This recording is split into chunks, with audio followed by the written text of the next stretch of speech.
একটা বিষয় আমার কাছে খুব অদ্ভুত লেগেছে। বিষয়টা হচ্ছে কি জানেন, গত ঈদে আমি বাসায় টাকা পাঠিয়েছি ঈদে কেনাকাটা করার জন্য। তো সবার কেনাকাটা করার জন্য। তো তদ্রূপ সবাই সবার মতো কেনাকাটা করেছে। তো আমার বাবাকেও কেনাকাটা করার জন্য বলছি। তো উনি কিছু কিনবে না। তো আমার ছোট ভাইকে পাঠিয়েছি ওনার সাথে দোকানে নিয়ে ওনার পাঞ্জাবির সাইজটা দিয়ে তারপরে আর বাকি লুঙ্গি পায়জামা যা যা লাগে তা কিনে নিয়ে আসবে।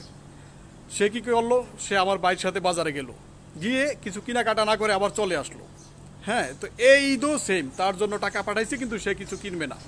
এখন বিষয় হচ্ছে কেন কিনবে না? কিনবে না এই জন্য সে কিছু কেনাকাটা করলে আমার টাকা কমে যাবে। এখন বিষয় হচ্ছে ভাই, একটা সন্তানের প্রতিষ্ঠিত করার জন্য, সফল করার জন্য, আর্থিকভাবে স্বাবলম্বী করার জন্য বাবার কত ত্যাগ।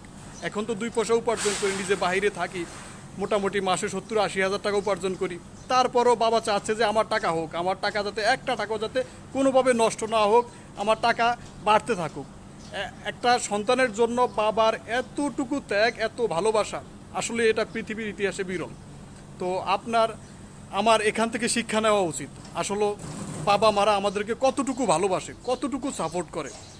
তাই জীবনের সর্বক্ষেত্রে বাবা মাকে সর্বোচ্চ প্রায়োরিটি দিতে হবে, সর্বোচ্চ সম্মানের জায়গা রাখতে হবে।